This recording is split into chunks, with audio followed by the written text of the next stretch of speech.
Good morning friends. Welcome to the computer classes for all. Friends, in today's session we will study about storage class. Friends, जब हम किसी variable को अपने programme में use करना चाहते हैं तो उस वेरिएबल को यूज करने से पहले मुझे उस वेरिएबल का डेटा टाइप डिक्लेयर करना पड़ता है। मान लीजिए एक वेरिएबल है, एक उसका आइडेंटिफायर है। आइडेंटिफायर वेरिएबल का टेक्निकल नेम क्या है? आइडेंटिफायर। वेरिएबल का नाम, फंक्शन का नाम, किसी फाइल का नाम, उसके हम आइडेंटिफायर भी बोलते हैं।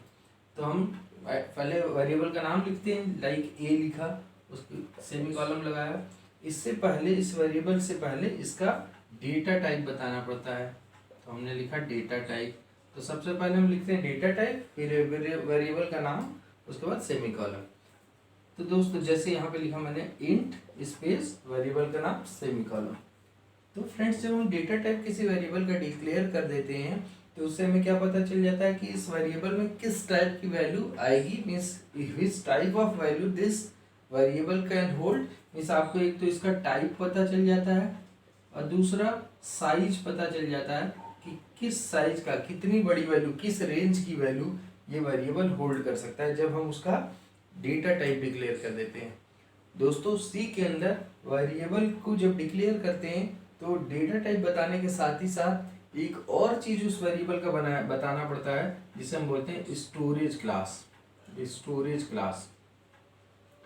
तो वेरिएबल डिक्लेरेशन जब हम करते हैं तो उसका सिंटेक्स क्या होता है दोस्तों?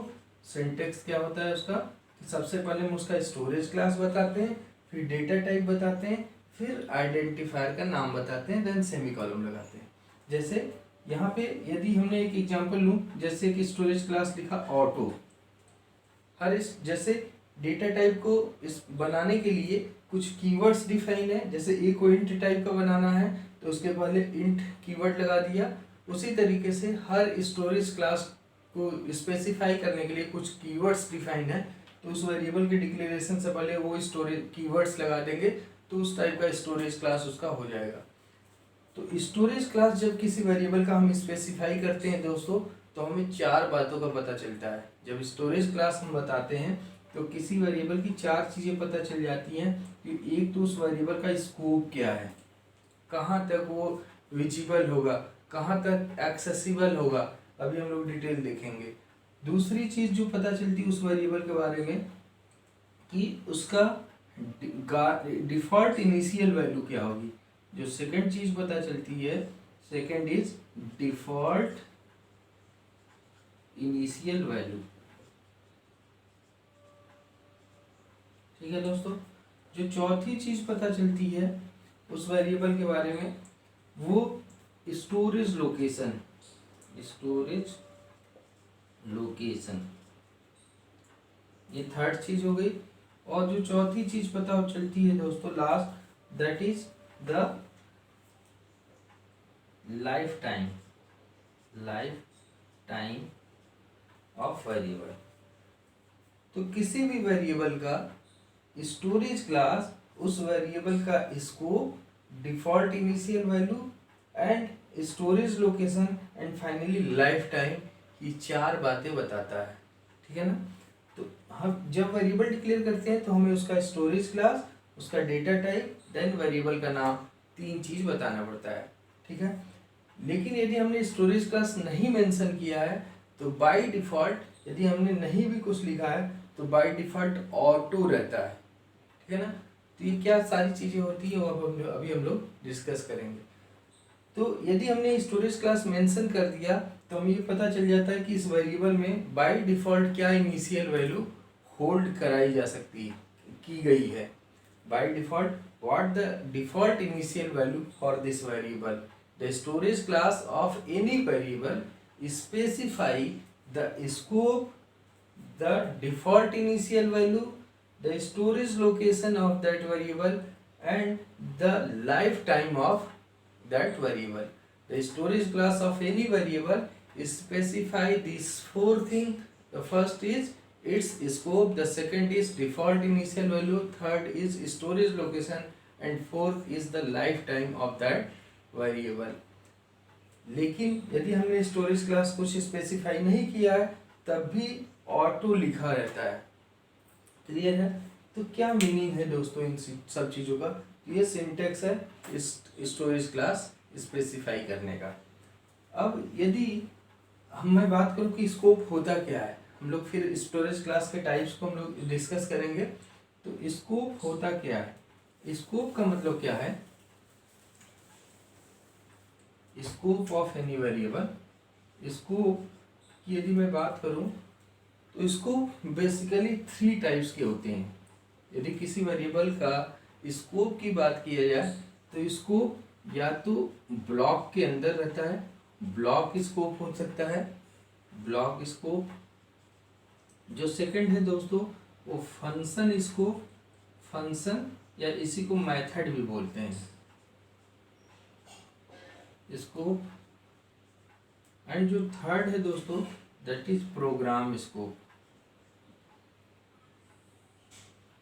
3 तरीके का स्कोप होता है, चाहे ब्लॉक स्कोप या फंक्शन स्कोप या प्रोग्राम स्कोप। क्या मतलब है दोस्तों इन सब चीज़ों का? इस चीज़ को एक प्रोग्राम के थ्रू समझते हैं। यदि हम, जैसा कि आप लोग जानते हैं कि यदि हम लोग ब्लॉक बनाना चाहें तो ओपन एंड क्लोज करली ब्रेसेस को हम एक ब्लॉक बोलते हैं। ओपन क्लोज करली ब्रेसेस को हम लोग एक ब्लॉक बोलते हैं। अब मान लीजिए मैं इस चीज़ को एक प्रोग्राम से समझाता हूँ दोस्तों, इन तीनों स्कोप को।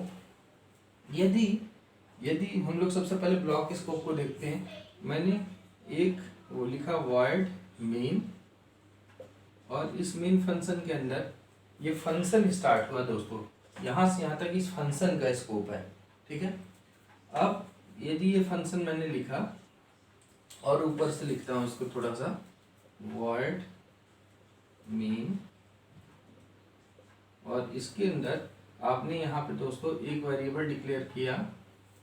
यदि मान लीजिए मैंने इसके अंदर एक ब्लॉक बना दिया, ठीक है, और ये ब्लॉक बनाया और यहाँ पे एक वेरिएबल डिक्लेयर किया int a = 10। और दोस्तों इसमें कुछ भी नहीं लिखा है, यदि इसका स्कोप मैंने स्टोरेज क्लास कुछ स्पेसिफाई नहीं किया मैंने, तो storage class by default automatic होती है। अभी हम लोग 4 तरीके की स्टोरेज क्लास है जो अभी हम लोग डिस्कस करेंगे। तो दोस्तों यदि मैंने ये a को एक ब्लॉक में एक वेरिएबल int a को डिक्लेयर कर दिया एक ब्लॉक के अंदर, तो ये a वेरिएबल सिर्फ इसी ब्लॉक में एक्सेस होगा। ये a वेरिएबल यदि मैं यहाँ प्रिंट करूँ तब तो ये प्रिंट f%d, a यदि मैं प्रिंट करूँ तो a की वैल्यू 10 प्रिंट होकर के आ जाएगी दोस्तों। लेकिन यदि मैं इसको यहाँ प्रिंट करूँ प्रिंट f%d, a, तो दोस्तों यहाँ ये प्रिंट नहीं होगा, ये आउटपुट नहीं देगा। क्यों? क्योंकि ये वेरिएबल a जो डिफाइन है इसका स्कोप ये ब्लॉक स्कोप बोलते हैं, यहाँ से यहाँ तक ही इसका स्कोप है, तो सिर्फ इसमें ही एक्सेस होगा। इसके बाहर, इस ओपन क्लोज करली ब्रेसेस के बाहर ये एक्सेस नहीं हो पाएगा, तो ये वाली लाइन नहीं चलेगी। ये तो हुआ दोस्तों ब्लॉक स्कोप। लेकिन दोस्तों आगे देखते हैं, यदि मैंने एक यहाँ इस ब्लॉक स्कोप से ऊपर एक वेरिएबल int b = 10 डिक्लेयर कर दिया है, b = 20 डिक्लेयर कर दिया, तो ये 20 वैल्यू इस ब्लॉक में भी एक्सेस हो जाएगी, इसके अंदर भी, क्योंकि ब्लॉक स्कोप से बड़ा फंक्शन स्कोप होता है। तो सिंस ये बाहर डिफाइन है तो इसमें भी एक्सेसिबल होगा, और इस फंक्शन में भी, मेन फंक्शन में भी यदि हम प्रिंट करूं प्रिंट f%d, b, तो ये b वेरिएबल इस फंक्शन में, पूरे फंक्शन में कहीं भी मैं कितनी बार भी इस b को एक्सेस इस ओपन क्लोज करली ब्रेसेस के बीच कर सकता हूं, क्योंकि इस वेरिएबल b का स्कोप इस पूरे फंक्शन में है, ये किसी ब्लॉक में नहीं है। ओपन क्लोज करली ब्रेसेस यहाँ से यहाँ तक इसका बन रहा है, तो इस फंक्शन तक, पूरे मेन फंक्शन में कहीं भी ये b वेरिएबल एक्सेसिबल है, क्योंकि इसका स्कोप फंक्शन स्कोप है दोस्तों। तो इसलिए यहाँ पे b की वैल्यू प्रिंट हो जाएगी। अब लेकिन ये जो b वेरिएबल है, इसको यदि मैं एक दूसरा फंक्शन यहाँ पे बनाया हुआ है, मान लीजिए वर्ड शो नाम का एक फंक्शन बनाया, और इस फंक्शन में यदि मैं करूँ print f percent d comma b. तो दोस्तों ये यहाँ पे एक्सेस नहीं होगा, क्योंकि इस बी वेरिएबल का स्कोप इसी फंक्शन में है, मेन फंक्शन में।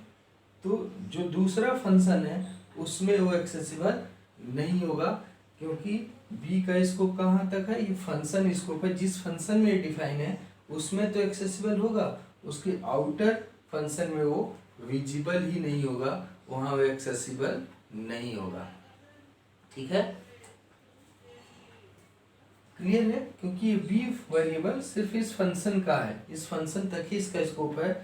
सो इस रो फंक्शन को पता ही नहीं कि कोई बी वेरिएबल है, क्योंकि ये विजिबल यहाँ नहीं है, क्योंकि इस बी का स्कोप इस फंक्शन तक ही है, तो इसलिए यहाँ पे एक्सेसिबल ये बी वेरिएबल नहीं होगा दोस्तों। क्लियर है, लेकिन तो ये है होता है फंक्शन स्कोप, कि कुछ वेरिएबल जिस फंक्शन में डिफाइन है उस फंक्शन तक ही एक्सेसिबल होंगे, दूसरे फंक्शन में नहीं होंगे। तीसरा होता है प्रोग्राम स्कोप। यदि मैंने एक वेरिएबल यहाँ पर डिक्लेयर कर दिया दोस्तों, int c equal to 30, main से भी बाहर, ये किसी फंक्शन के अंदर ये वेरिएबल डिक्लेयर नहीं है, बिल्कुल बाहर डिफाइन है, तो ये वेरिएबल इस फंक्शन में भी एक्सेस हो जाएगा, इस वाले फंक्शन में भी एक्सेस हो जाएगा, दूसरे कोई और फंक्शन बने होंगे उनमें भी एक्सेस हो जाएगा, क्योंकि इस सी वेरिएबल का स्कोप ओवरऑल प्रोग्राम में है। इस सी वेरिएबल का स्कोप हमने पूरे प्रोग्राम के लिए बनाया है, तो इसे हम लोग बोलते हैं प्रोग्राम स्कोप, है ना। तो यदि सी वेरिएबल को मैं इस मेन फंक्शन में भी प्रिंट करना चाहूँ, print f percent t comma c, तो यहाँ भी प्रिंट हो जाएगा इस मेन के अंदर भी। और यदि मैं यहाँ भी प्रिंट करना चाहूँ, प्रिंट एफ दूसरे फंक्शन में सो में print f percent t comma c, तो यहाँ भी प्रिंट हो जाएगा दोस्तों। क्यों? क्योंकि इस सी का स्कोप प्रोग्राम स्कोप तक है, तो इस फंक्शन में भी, इस फंक्शन में भी, दूसरा कोई फंक्शन है वहाँ भी ये सी वेरिएबल पूरे थ्रू आउट द प्रोग्राम कहीं भी उसे हम लोग एक्सेस कर सकते हैं। तो इस तरीके से दोस्तों 3 तरीके का स्कोप होता है। ये वाला वेरिएबल ब्लॉक स्कोप में है, ठीक है, ये जो वेरिएबल है ये फंक्शन स्कोप में है, फंक्शन स्कोप में है, और ये वाला वेरिएबल जो है ये प्रोग्राम स्कोप में है, प्रोग्राम स्कोप। ठीक है, तो इस तरीके से दोस्तों जब हम स्टोरेज क्लास किसी वेरिएबल का बता देते हैं तो हमें उस वेरिएबल का स्कोप पता चल जाता है। इसका स्कोप का मीनिंग अभी आप लोगों को समझ में आ गया कि स्कोप का मीनिंग क्या है, कि वो कहाँ एक्सेसिबल होगा, कहाँ विजिबल होगा, कहाँ, जहाँ विजिबल होगा वहाँ एक्सेसिबल होगा। तो ये कहाँ तक एक्सेसिबल कोई सा वेरिएबल है, किस एक्सटेंट तक एक्सेसिबल होता है, ये स्कोप से मतलब है, स्कोप का मतलब ये है। क्लियर है, तो इसको रफ करता हूँ। और दोस्तों यदि मैं बात करूं अब स्टोरेज क्लास के टाइप्स की, टाइप्स ऑफ स्टोरेज, सबसे पहले स्टोरेज क्लास क्या होता है दोस्तों, मैंने बताया था storage class of any variable specify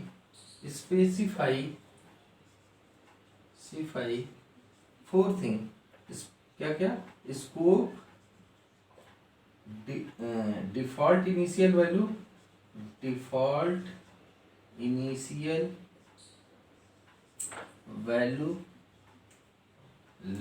उसके बाद life time and storage location, storage location of any variable, of any variable. Means किसी भी वेरिएबल का स्टोरेज क्लास, उसका स्कोप, उसका डिफॉल्ट इनिशियल वैल्यू, उसका लाइफ टाइम और स्टोरेज लोकेशन, ये 4 बातें बताता है। और बात करें स्टोरेज क्लास की दोस्तों, तो ये 4 टाइप्स की स्टोरेज क्लास होती है। एक होती है automatic storage class, automatic storage class, ठीक है। दूसरी होती है दोस्तों रजिस्टर स्टोरेज क्लास, जो सेकंड है that is register storage class. ये थर्ड है दोस्तों that is static storage class, static storage class. And fourth and last है दोस्तों external storage class, external storage class. तो ये 4 टाइप्स की स्टोरेज क्लास दोस्तों होती है। किस टाइप की स्टोरेज क्लास बनाने पे क्या फ़र्क पड़ता है, इन चारों चीज़ों पे क्या डिफरेंस आता है, ये हम लोग अब स्टडी करते हैं। यदि किसी वेरिएबल को ऑटोमेटिक स्टोरेज क्लास टाइप का बनाना है तो जो इसका कीवर्ड है दोस्तों दैट इज ऑटो कीवर्ड। हमें क्या लिखना पड़ता है, ऑटो कीवर्ड। यदि रजिस्टर टाइप का बनाना है तो रजिस्टर कीवर्ड लिखना पड़ता है उस वेरिएबल के पहले, डिक्लेरेशन से पहले। स्टैटिक टाइप का है तो उसके पहले स्टैटिक कीवर्ड लिखना पड़ता है।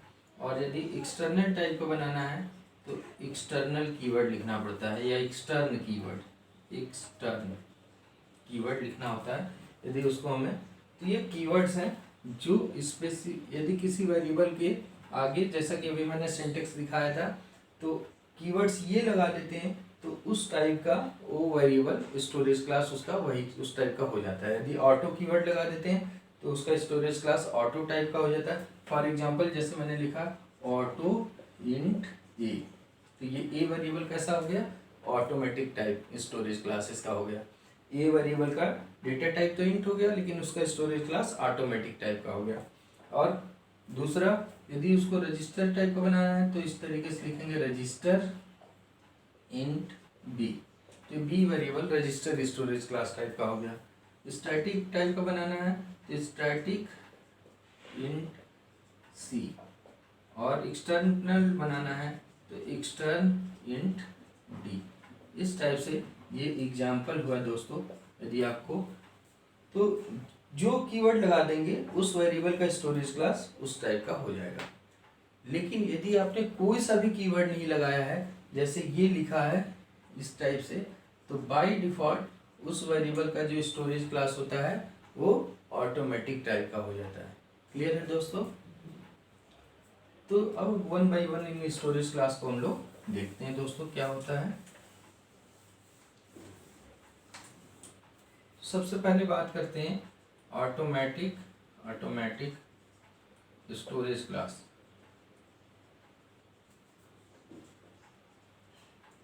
यदि कोई किसी वेरिएबल को ऑटोमेटिक स्टोरेज क्लास टाइप का बनाना है तो ऑटो कीवर्ड लगाते हैं। ये सबको आप लोगों को बता चुका हूं मैं अभी। फॉर एग्जांपल जैसे मैं लिखता हूं इंट ऑटो इंट ए। और यदि कोई वेरिएबल ऑटोमेटिक टाइप का हो जाता है दोस्तों, तो जो उसका स्कोप है वो with in the function define होता है। Within the function, with in the block define है। जिस ब्लॉक में डिफाइन है या जिस फंक्शन में डिफाइन है उस फंक्शन तक ही उसका स्कोप रहता है। तो यदि मैं इसका स्कोप की बात करूं ऑटोमेटिक स्टोरेज क्लास टाइप के वेरिएबल का, तो वो विद इन द फंक्शन होता है। विद इन द फंक्शन और ब्लॉक, जिस ब्लॉक में डिफाइन है। यदि किसी ब्लॉक में ऑटोमेटिक वेरिएबल डिफाइन है तो उसका स्कोप ब्लॉक स्कोप तक होता है। और यदि फंक्शन में डिफाइन है, फंक्शन के स्कोप में डिफाइन है, तो उसका स्कोप फंक्शन स्कोप होता है, उससे ज़्यादा इसका स्कोप नहीं होता है। जो इसकी डिफ़ॉल्ट इनिशियल वैल्यू होती है दोस्तों, डिफ़ॉल्ट इनिशियल वैल्यू जो होती है इसकी दोस्तों, वो होती है गार्बेज वैल्यू। गार्बेज वैल्यू होती है कुछ भी वैल्यू आ जाएगी प्रिंट करेंगे तो। यदि आपने इनिशियलाइज नहीं किया और इसको प्रिंट कर देंगे तो कोई भी वैल्यू आ जाएगी प्रिंट होकर के, कोई भी गार्बेज वैल्यू आ जाएगी। जो इसका स्टोरेज लोकेशन है दोस्तों, स्टोरेज लोकेशन वो होता है मेमोरी। मेमोरी मीन्स रैम में। कौन सी मेमोरी में? कंप्यूटर के रैम में स्टोर होता है। ठीक है। जो इसकी लाइफ टाइम होती है दोस्तों, लाइफ टाइम वो till the life of function, till the life of function means जिस फंक्शन में वेरिएबल ऑटोमेटिक टाइप का डिफाइन है, जब तक वो फंक्शन चल रहा है तब तक ये वेरिएबल की लाइफ रहती है, तब तक ये मेमोरी में रिसाइड करता है, और जैसे ये फंक्शन टर्मिनेट हुआ ये मेमोरी भी फ्री हो जाती है और ये वेरिएबल भी उस डिलीट हो जाता है, मीन्स ये वेरिएबल उस मेमोरी को रिलीज कर देता है। तो तभी तक इसकी लाइफ रहती है जब तक वो फंक्शन एग्जीक्यूट हो रहा होता है। क्लियर है? तो till the life of the function इसकी लाइफ होती है। तो यदि ऑटोमेटिक टाइप का कोई वेरिएबल बनाते हैं दोस्तों तो उसका ये चार चीज़ें इस तरीके से हो जाती है। क्लियर है? अब एक एग्जांपल, जैसे कि हमने इसके पहले वाला एग्जांपल देखा था वो ऑटोमेटिक ऑटो ही लेके देखा था हमने। यदि हमने कुछ नहीं लिखते हैं इसको तो ऑटोमेटिक ही होता है। ठीक है, तो इसको हम लोग रब करके मैं एक प्रोग्राम से दिखाता हूँ आपको। यदि आपने एक वेरिएबल डिक्लेयर किया दोस्तों वर्ड में, दोस्तों एक बात और ध्यान रखिए, यदि ऑटोमेटिक वेरिएबल को हम लोग किसी फंक्शन के बाहर, यदि मैं प्रोग्राम स्कोप में इसको बना दूं ऑटो इंट ए वेरिएबल यदि मैं डिक्लेयर करना चाहूं तो ये एरर आ जाएगा। क्या आएगा दोस्तों? एरर आ जाएगा। ये नहीं हो सकता। क्यों? क्योंकि ऑटोमेटिक वेरिएबल का scope within the function होता है, विद इन द ब्लॉक होता है, उससे बाहर नहीं हो सकता। तो यहाँ पे एरर देगा कि ऑटो का स्कोप प्रोग्राम स्कोप तक हम लोग इसको नहीं बना सकते, तो हम लोग इसके अंदर ही बनाना पड़ेगा। Auto int b equal to 20 मान लीजिए बनाया। ठीक है, यदि हमने यहाँ बनाया है और ऑटो नहीं भी लिखा है, यदि हमने एक फंक्शन में बनाया है और ऑटो नहीं भी लिखा है तो बाय डिफ़ॉल्ट ऑटोमेटिक होता है। क्लियर है? या किसी ब्लॉक में बनाया है और हमने वहाँ ऑटो नहीं भी लिखा है तो उसका बाय डिफ़ॉल्ट ब्लॉक स्कोप तक रहेगा। क्लियर है? यदि हमने ये फंक्शन में बनाया है दोस्तों तो इसको मैं यदि यहाँ प्रिंट करना चाहूँ प्रिंट f%d तो ये यहाँ एक्सेस हो जाएगा, b की वैल्यू प्रिंट होकर के आ जाएगी। लेकिन यदि मैं एक दूसरा फंक्शन बना दूँ वर्ड शो और इसमें इसको एक्सेस करना चाहूँ प्रिंट %d, b तो ये प्रिंट होकर के नहीं आ सकता दोस्तों। क्यों नहीं? क्योंकि इसका स्कोप ऑटो है, auto with in the function होता है, फंक्शन के बाहर उसको इसकी एक्सेसिबिलिटी नहीं होती है दोस्तों। क्लियर है? तो इस तरीके से हम लोग ऑटोमेटिक इसकी डिफ़ॉल्ट इनिशियल वैल्यू गार्बेज, इसका जो जैसे ऑटोमेटिक कीवर्ड जैसे ही मिलता है कंप्यूटर के रैम में ये वेरिएबल क्रिएट हो जाता है और वहाँ वैल्यू स्टोर कर दी जाती है। कहाँ पे? ये रैम में आता है, कंप्यूटर के रैम में। क्लियर है? अब जैसे ये प्रोग्राम हम लोग ये प्रोग्राम बना के सेव तो हम लोग हार्ड डिस्क में रखते हैं, लेकिन जैसे इसको एग्जीक्यूट करना चाहते हैं हम लोग कंपाइल करना चाहते हैं तो हार्ड डिस्क से उठ करके प्रोग्राम रैम में आता है इंस्ट्रक्शन बाय इंस्ट्रक्शन, और रैम से में ये वेरिएबल बी के लिए स्पेस बन जाएगा और उस पर ऑपरेशन जो करना है वो हो जाएगा, प्रिंट हो जाएगा इंस्ट्रक्शन बाय इंस्ट्रक्शन, और जैसे ये प्रोग्राम खत्म होगा ये मेमोरी रैम से फ्री हो जाएगी। क्लियर है? तो जैसे ये फंक्शन का लाइफ स्टार्ट होता है वैसे ही इसको रैम में मेमोरी मिल जाती है, इसकी लाइफ स्टार्ट हो जाती है ऑटोमेटिक वेरिएबल की। जैसे ही फंक्शन टर्मिनेट होता है उसका लाइफ भी टर्मिनेट हो जाती है और मेमोरी फ्री हो जाता है। जो नेक्स्ट स्टोरेज क्लास है दोस्तों that is register storage class.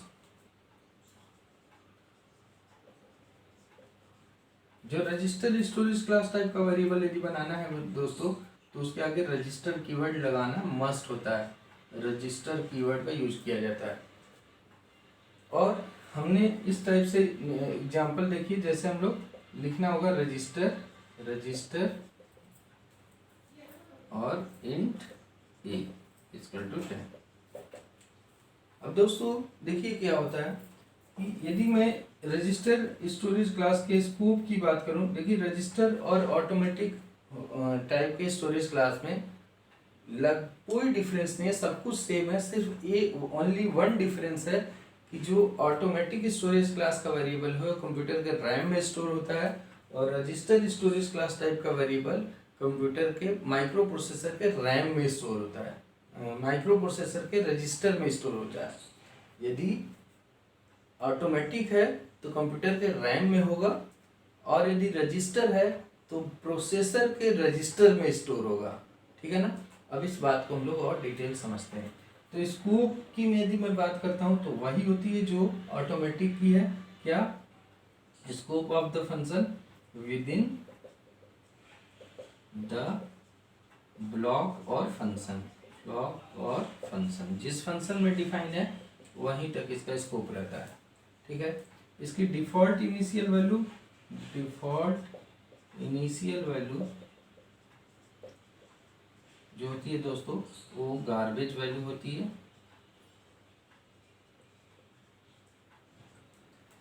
जो इसका स्टोरेज लोकेशन है दोस्तों, स्टोरेज लोकेशन कहाँ होती है? सीपीयू रजिस्टर में, सीपीयू रजिस्टर्स। ठीक है दोस्तों।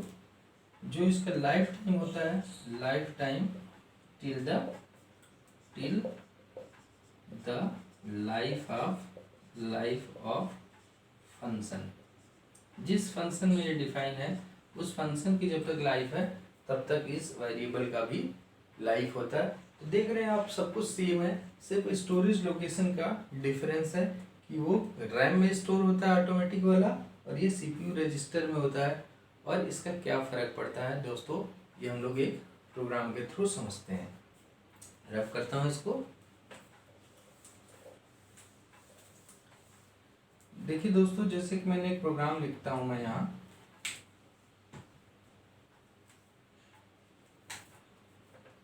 हैश इंक्लूड stdio.h, और इधर से लिखता हूँ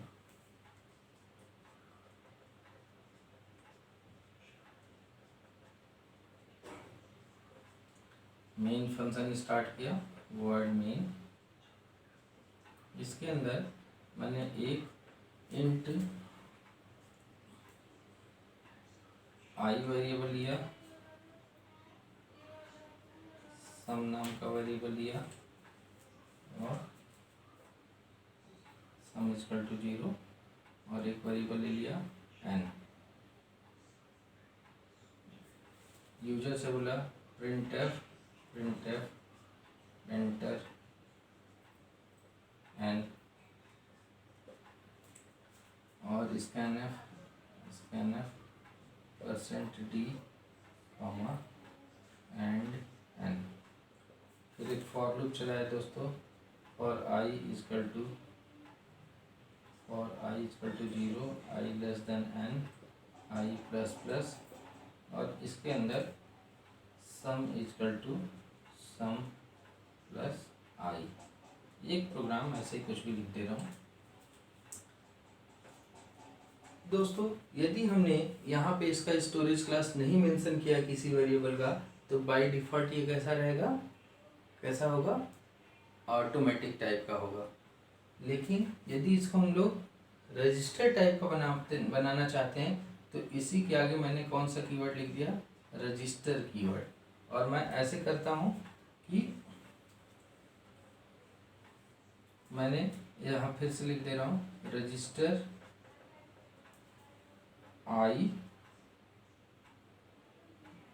एंड सम, ठीक है, and equal to 0 and n। तो दोस्तों अब ये क्या हुआ? रजिस्टर टाइप का हो गया।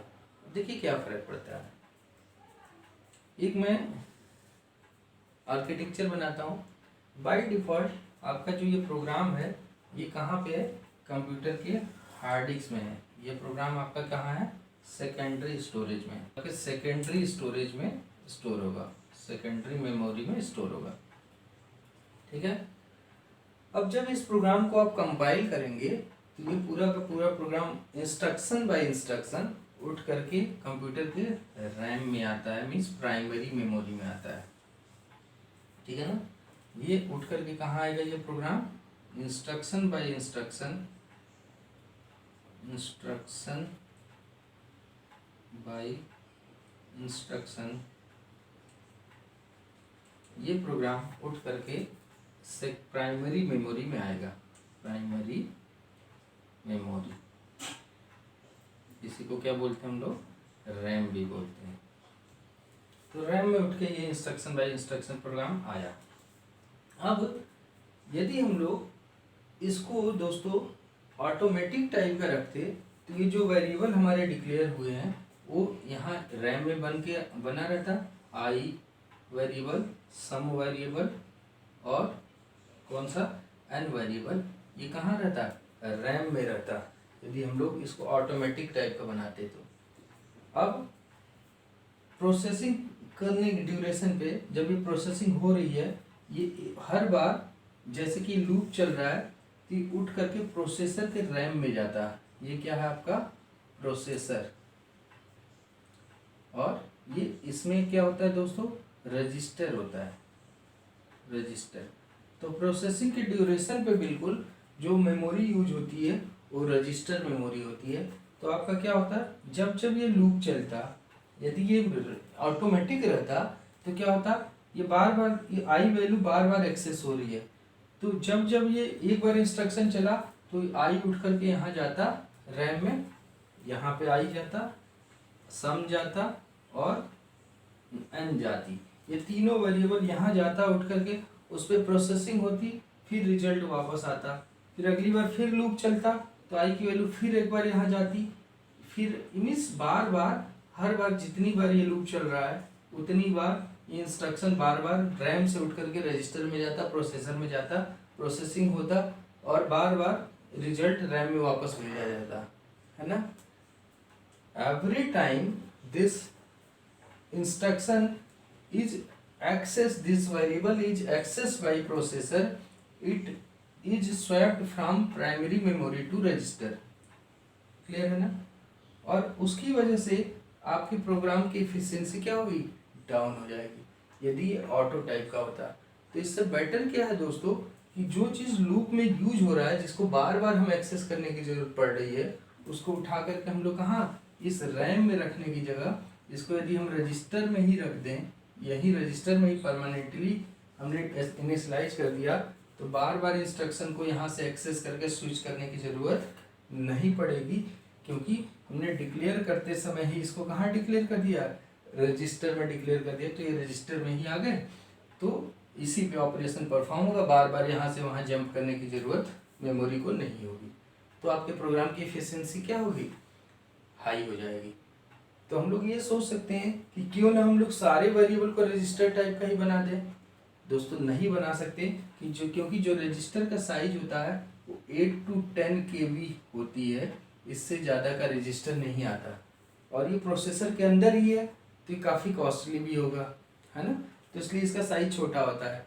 तो अब अपने इंटरनल प्रोसेसिंग के लिए भी प्रोसेसर को रजिस्टर की ज़रूरत पड़ती है, तो और 8 KB में बहुत ज़्यादा इंस्ट्रक्शन तो रखे भी नहीं जा सकते, बहुत सारे वेरिएबल, इसलिए हम लोग जो ज़्यादा रिक्वायर्ड बार बार जिसको फ्रिक्वेंट रिक्वायरमेंट जिन वेरिएबल्स की होती है प्रोसेसिंग के ड्यूरेशन पे, जैसे कि हम लोग लूप वेरिएबल को, लूप में जो चीज़ें यूज की हैं, जो भी वेरिएबल्स हम लोग लूप में यूज करते हैं, उसको हर बार लूप जब जब चलेगा तब तब ज़रूरत पड़ती है, तो इसलिए उसको हमें कहाँ बना देना चाहिए, रजिस्टर टाइप का। सबको नहीं रख सकते क्योंकि इसका साइज बहुत लिमिटेड है, लेकिन जिसका ज़्यादा फ्रिक्वेंट यूज हो रहा है उसको हम लोग क्या करते हैं, रजिस्टर टाइप का बना लेते हैं दोस्तों। तो ये डिफरेंस है रजिस्टर स्टोरेज क्लास, ये इसका यूज है ना, इसीलिए हम लोग को रजिस्टर स्टोरेज क्लास की जरूरत हुई। ऑटोमेटिक हम लोग मोस्टली सारे वेरिएबल रैम में ही रखेंगे, लेकिन जो लूप वाली चीज़ें हैं जो लूप में यूज हुई हैं उनको हम लोग रजिस्टर टाइप का बना लेंगे, तो फ्रिक्वेंटली बार बार रैम से स्विच करने की ज़रूरत नहीं पड़ती और आपके प्रोग्राम की एफिशिएंसी बढ़ जाती है। क्लियर है। तो रजिस्टर स्टोरेज क्लास का स्टोरेज लोकेशन सीपीयू का रजिस्टर होता है, default initial value garbage value होती है, ठीक है, लाइफ टाइम, और स्कोप बिल्कुल वही है जो ऑटोमेटिक का है कि लाइफ, जब फंक्शन इसकी लाइफ स्टार्ट होती है तो इसका भी लाइफ स्टार्ट होता है, फंक्शन की लाइफ टर्मिनेट, वेरिएबल की लाइफ भी टर्मिनेट हो जाती है, और स्कोप इसका या तो जिस ब्लॉक में डिफाइन है वहाँ तक होता है या विद इन द फंक्शन होता है, फंक्शन के बाहर उसका स्कोप नहीं होता है। ठीक है दोस्तों, इस तरीके से हम लोग रजिस्टर स्टोरेज क्लास को समझते हैं। जो नेक्स्ट स्टोरेज क्लास है दोस्तों, that is static storage class. Static storage class. और इसके लिए दोस्तों स्टैटिक कीवर्ड का यूज करते हैं हम लोग, ठीक है दोस्तों। जो इसका स्कोप होता है वो within the function calls, within the function calls, जिन जिन फंक्शन में ये कॉल किया गया है उन फंक्शन तक इसका स्कोप रहता है। अभी हम लोग इसको समझते हैं, ठीक है। इसके बाद दोस्तों इसकी जो स्टोरेज लोकेशन कंप्यूटर का रैम होता है, स्टोरेज लोकेशन इसका भी रैम ही है, ठीक है। जो डिफ़ॉल्ट इनिशियल वैल्यू होती है, डिफ़ॉल्ट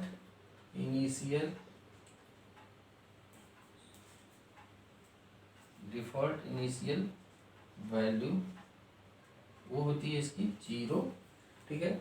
इसका life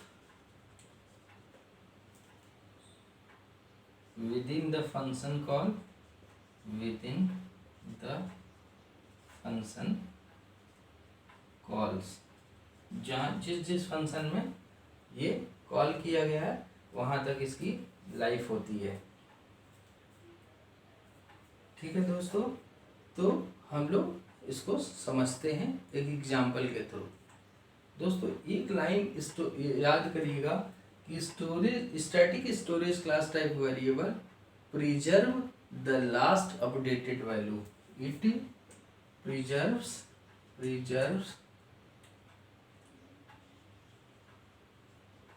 last updated value. Clear है ना। अब इसको एक एग्जांपल के थ्रू बेटर वे में समझते हैं दोस्तों। देखिए यदि हमने एक फंक्शन बनाया, मान लीजिए इसकी ज़रूरत क्या है ये बताता हूँ आपको। मान लीजिए मुझे काउंट करना है कि एक फंक्शन कितनी बार काउंटिंग की गई है, तो मैंने एक फंक्शन बनाया वॉइड इंक्रीमेंट, और इस इंक्रीमेंट वेरिएबल में हमने एक वेरिएबल डिक्लेयर कर दिया है इंट। यदि मैंने नॉर्मल वेरिएबल डिक्लेयर किया इंट a इक्वल टू 0, ठीक है, और इसको प्रिंट किया दोस्तों, प्रिंट f %d, a, ठीक है। अब यदि हमने इस फंक्शन को एक्टिवेट करना है तो हमें क्या करना पड़ेगा, इसको मेन फंक्शन के अंदर कॉल करना पड़ेगा। ये मेन फंक्शन है और इस मेन फंक्शन में मैंने इंक्रीमेंट फंक्शन को कॉल किया। इंक्रीमेंट कैसे कॉल करना है, लिखना है इंक्रीमेंट, और ये तो जैसे ही फंक्शन कॉल होता है दोस्तों, कंट्रोल मेन फंक्शन से स्टार्ट होता है। जैसे इंक्रीमेंट मिला, कंट्रोल यहाँ आया, यहाँ आके देखा a की वैल्यू 0 है, उसको प्रिंट कर दिया, 0 प्रिंट होकर के आ जाएगा, ठीक है। अब मान लीजिए कि आपने इसके बाद निकलते समय a की वैल्यू इंक्रीमेंट कर दिया, निकलते समय a की वैल्यू इंक्रीमेंट कर दिया, ठीक है। तो a की वैल्यू हो गई 1, a वेरिएबल में वैल्यू 1 हो गई। और आपने यदि इसको फिर से कॉल किया इस फंक्शन को, यदि इंक्रीमेंट, तो क्या होगा, फिर से कंट्रोल यहाँ ट्रांसफर हुआ, a की वैल्यू फिर 0 और उसको प्रिंट कर देगा, और फिर से 0 ही प्रिंट होकर के आ जाएगा। भले ही a की वैल्यू आप निकलते समय, a की वैल्यू शुरू में 0 था, प्रिंट हुआ, a की वैल्यू आपने 1 कर दिया। फिर से यदि इस फंक्शन को कॉल किया तो a की वैल्यू दोबारा से 0 हो गई और 0 ही प्रिंट हो जाएगी फिर से, ठीक है, और इंक्रीमेंट किया 1 हो जाएगी। लेकिन फिर से यदि इंक्रीमेंट फंक्शन कॉल किया, तब भी क्या होगा, इस बार भी 0 ही प्रिंट होकर के आएगा। लेकिन दोस्तों अब हम ये फंक्शन 3 बार कॉल किए और a की वैल्यू हर बार बढ़ा रहे हैं हम। मैं यहाँ इंक्रीमेंट फंक्शन को 3 टाइम कॉल किया और हर कॉल करते टाइम जब फंक्शन कॉल हुआ तो a की वैल्यू 1 बढ़ा रहे हैं। तो ये काउंटिंग करने के लिए a वेरिएबल लिया था मैंने, लेकिन सिंस हर बार a की वैल्यू 0 हो जा रही है, इस वजह से 0 ही प्रिंट होकर के आ जा रहा है।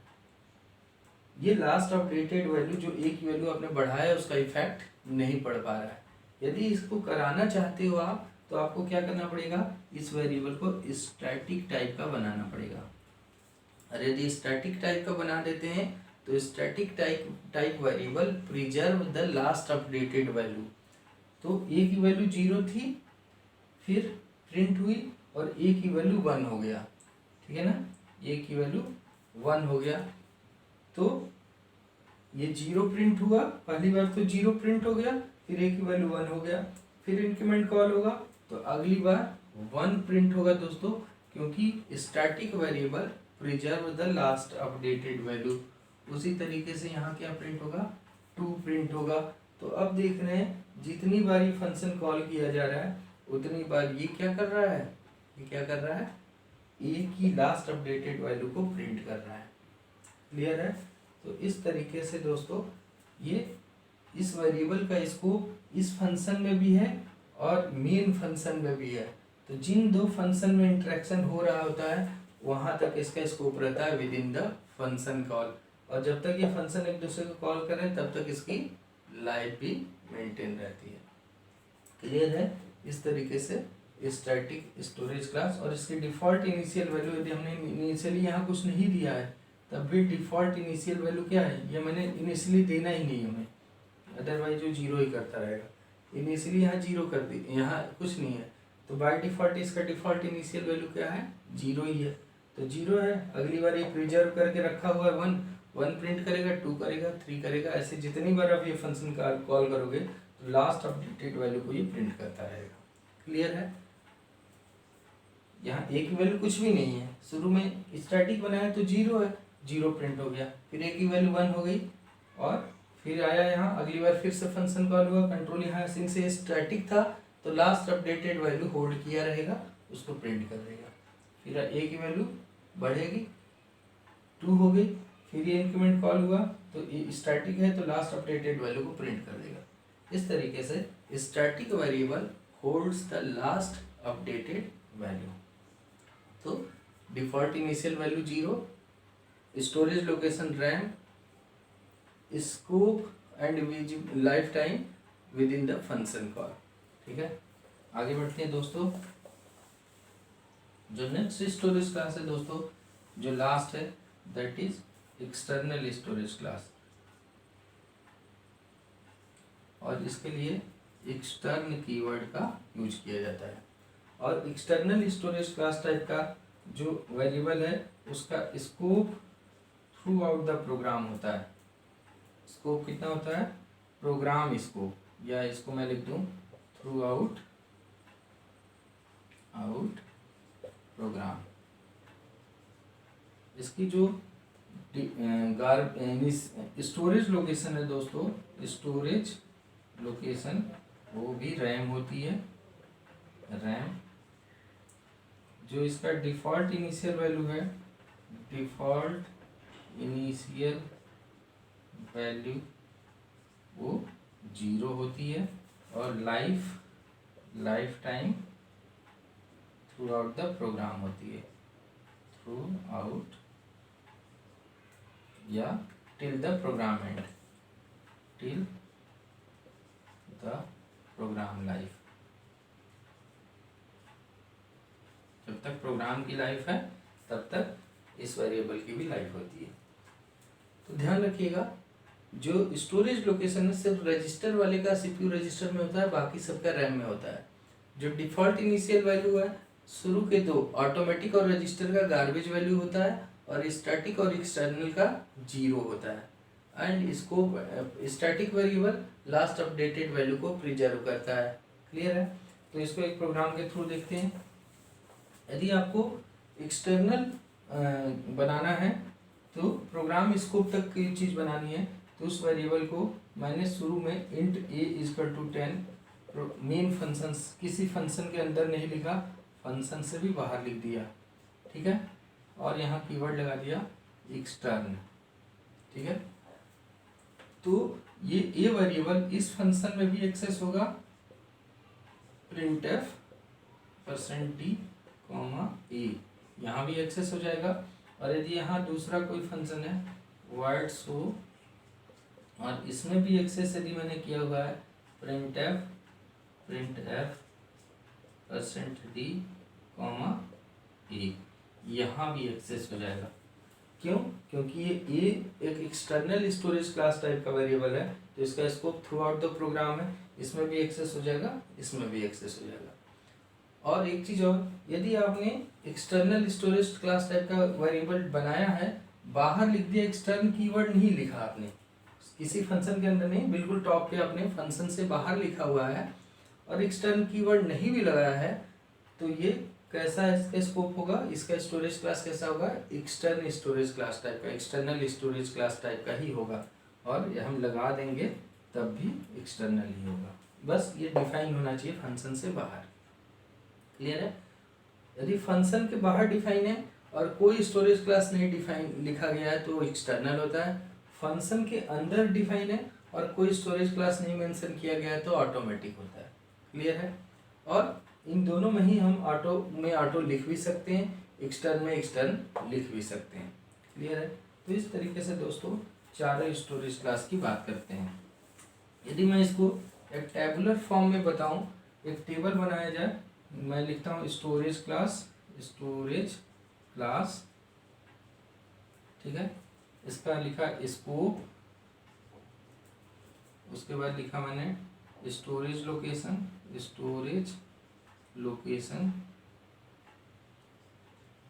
इसके बाद default initial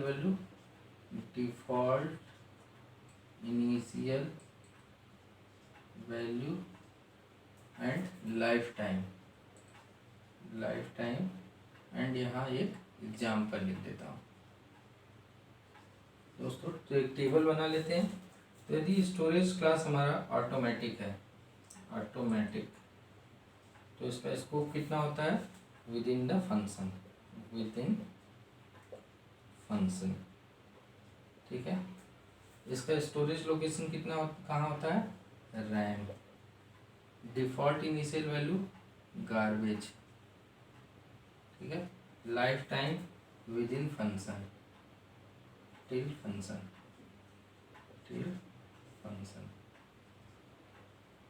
function life,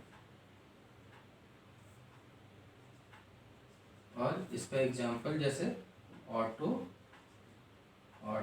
int x equals to 10, लिखा है auto int x equals to 10 semicolon. दूसरा दोस्तों रजिस्टर स्टोरेज क्लास की यदि बात करूँ रजिस्टर की, तो इसका भी scope within the function होता है, स्टोरेज लोकेशन रैम है, गार्बेज वैल्यू ही आएगी। स्टोरेज लोकेशन रजिस्टर का कहाँ होता है, CPU register, garbage value life, यही है, यहाँ लिखना होता है एग्जाम्पल में register int x equals to 10, ठीक है, ये एग्जाम्पल हो गया। तीसरा स्टैटिक, इसका जो स्कोप है कहाँ तक होता है, within function calls, RAM में स्टोर होता है, इसकी डिफ़ॉल्ट इनिशियल वैल्यू 0, और life within function calls, और इसका एग्जांपल हो गया static int x equals to 10, ठीक है। जो एक्सटर्नल है दोस्तों, इसका scope throughout the program होता है,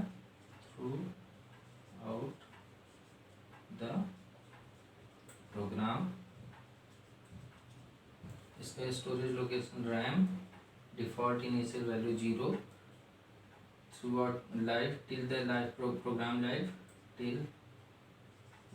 लाइफ,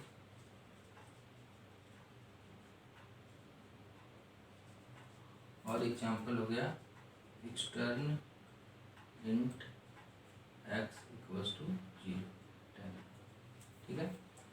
दोस्तों देखो इस ऑटोमेटिक का scope within the function, storage location RAM, default initial value garbage, lifetime till the function life, example हो गया auto int x equal to 10 जो register with in सब कुछ सेम है, बस इसका स्टोरेज लोकेशन CPU रजिस्टर है और एग्जांपल में हम लोग ऑटो की जगह रजिस्टर कीवर्ड लगाए हैं। स्टार्टिंग में जब तक फंक्शन जहाँ जिन जिन फंक्शन में कॉलिंग चली कम्युनिकेशन चल रहा है वहाँ तक स्कोप रहता है। Storage location RAM, garbage value 0, within function call इसका लाइफ और उसका एग्जांपल लिखा हुआ है। ऐसे एक्सटर्नल का throughout the program life होती है, रैम में लोकेशन है और 0 default initial value till the program life इसका लाइफ होता है और एक्सटर्न इस तरीके से उसका एक्सटर्न इंट x = 10 उसका एग्जांपल हुआ।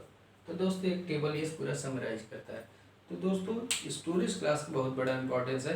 यदि किसी वेरिएबल का स्टोरेज क्लास मेंशन करते हैं तो उसका स्कोप, लाइफ है ना, कितना वो विजिबल है, क्या उसका डिफ़ॉल्ट इनिशियल वैल्यू है, कहाँ वो स्टोर हो रहा है, रैम में या CPU रजिस्टर में, ये सारी बातों का पता चलता है।